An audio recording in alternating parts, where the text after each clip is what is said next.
Bonjour à toutes et à tous, bienvenue sur les présentations de Nico. Aujourd'hui, je vous présente un Nissan Qashqai Tecna 1, mais phase 2, reconnaissable à l'extérieur par ses LED et à l'intérieur par son grand coffre. J'y viendrai un petit peu plus tard. Couleur blanc lunaire, le blanc nacré de chez Nissan. Motorisation 1,2 litre DIGT, 115 chevaux, boîte 6 vitesses.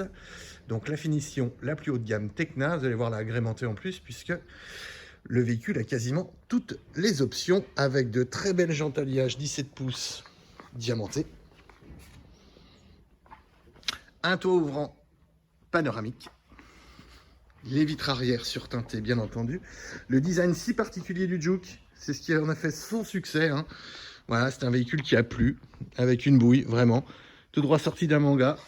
Voilà, avec des lignes très particulières, intemporelles. Ça vieillit plutôt très bien, je trouve, en termes de style. Et il garde une très belle cote en occasion parce que les jeunes adorent. Et à juste titre, c'est un très bon véhicule et il a vraiment un look sympa. Donc ce véhicule possède l'attelage démontable sans outils.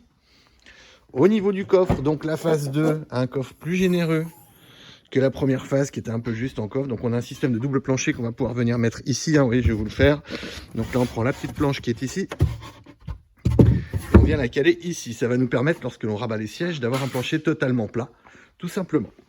Toc, on se remet comme ceci. Nous avons là, cette fois-ci, notre coffre optimal.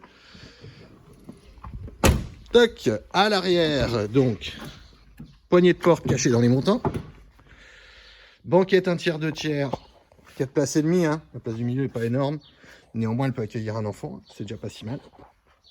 Voilà, les vitres électriques, bien entendu, à l'arrière. Également, un système d'accès de démarrage sans clé. Il me suffit d'appuyer sur le bouton ici pour fermer à clé. Les rétroviseurs sont à jour à la fermeture. Il me suffira de rappuyer. Alors pareil côté conducteur que côté passager pour ouvrir le véhicule. L'intérieur est en cuir. Donc cuir noir. Système de navigation, bien entendu. Boîte 6 vitesses. 3 modes de conduite.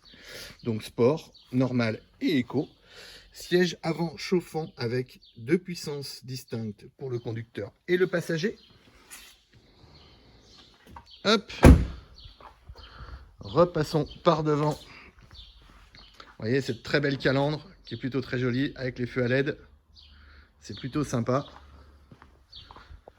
À l'intérieur, donc le siège conducteur est bien entendu réglable en hauteur. Vous voyez, on a un look aussi avec des lignes rondes intérieures.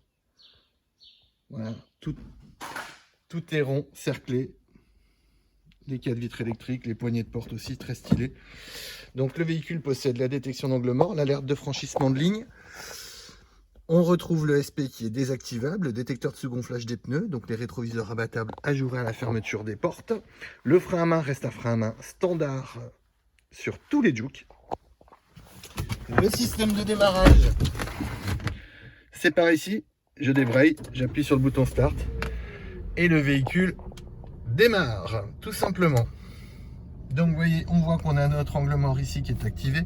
Notre franchissement de ligne qui lui est de ce côté est activé également. Le véhicule a 40 217 km, c'est un millésime 2017. Donc avec le pavillon anthracite également, qui souligne l'aspect sportif de la voiture. Donc notre boîte 6 vitesses avec donc la caméra 360 degrés. Donc là j'ai ma caméra arrière. Si je repasse la marche avant et que j'appuie sur caméra, j'aurai ma caméra avant. Si je rappuie à nouveau sur caméra, ça va montrer mon côté droit pour faire mon créneau par exemple. C'est plutôt bien pensé. Voilà, elle est vraiment bien faite cette caméra 360. Donc système de navigation, radio, Bluetooth bien entendu. Encore un lecteur CD, ça c'est pas mal. Prise USB là-dessous, que l'on retrouve là. Le système de navigation est tactile, donc plutôt simple à utiliser. Vous voyez, on a donc la map, puisqu'on est sur la map, nav, nouvelle adresse, simplement. Donc je tape le nom de où je souhaite aller. Donc bien entendu, il y a un shortcut qui réduit le nombre de lettres. Lons-le-Saunier, on va aller rue Lafayette par exemple. Et vous voyez, ça me la retrouve directement. C'est très très simple. Donc le mode radio par ici, donc avec le mode FM ou grande onde au choix. Et puis bien entendu tous les réglages du système multimédia que l'on peut faire. Les réglages ici supplémentaires également. Donc par exemple le drive mode, donc normal, sport ou éco. Donc là je suis sur l'option drive mode. Et si j'appuie sur climat, c'est du coup ma climatisation que je gère. Vous voyez, avec la température de ce côté, je clique pour me mettre en automatique. Je peux quand même repasser en manuel ici si je le souhaite. Voilà. Tac, donc on va se mettre en auto. Les commandes de radio au volant et de l'ordinateur de bord également, hein, donc téléphone, volume. Ici, on va retrouver l'ordinateur de bord devant nous que l'on fait défiler avec les différentes consos, etc. Le régulateur et le limiteur de vitesse sur la partie droite du volant. Par ici, les feux sont bien entendu à déclenchement automatique, les essuie-vitres également. Et ce véhicule est donc pourvu d'un toit ouvrant. Vous voyez, comme ceci. Donc un grand toit ouvrant, hein. De là à dire panoramique, il s'arrête quand même au dos des appuis-têtes, donc on va peut-être pas dire panoramique, mais en tout cas il est très grand pour un toit ouvrant.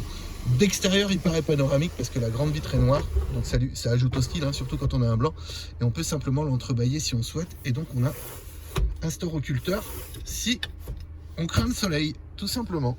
Donc le cuir est de bonne qualité, hein, c'est plutôt sympa. Là on voit on a un véhicule de 6 ans, 40 000 km, les cuirs sont en état nickel, hein, c'est tout neuf. Hein. Donc voilà, j'espère que je vous ai donné assez d'informations. Si vous aviez comme envie d'acheter un Juke, en tout cas la finition est plutôt correcte. Là en l'occurrence sur un véhicule Tecna, elle est même très bonne. On a un équipement, une dotation complète. Voilà, il pourrait avoir le Bose en plus, peut-être une ou deux bricoles, mais néanmoins, on est déjà sur un véhicule qui est très bien équipé, qui esthétiquement est plutôt très joli. Voilà. Écoutez, j'espère que cette vidéo vous a plu, vous a éclairé. N'hésitez pas à laisser un message si vous avez des questions. Vous abonnez bien entendu aux présentations de Nico et laissez un petit pouce bleu pour dire que vous avez aimé la vidéo. À très bientôt. Au revoir.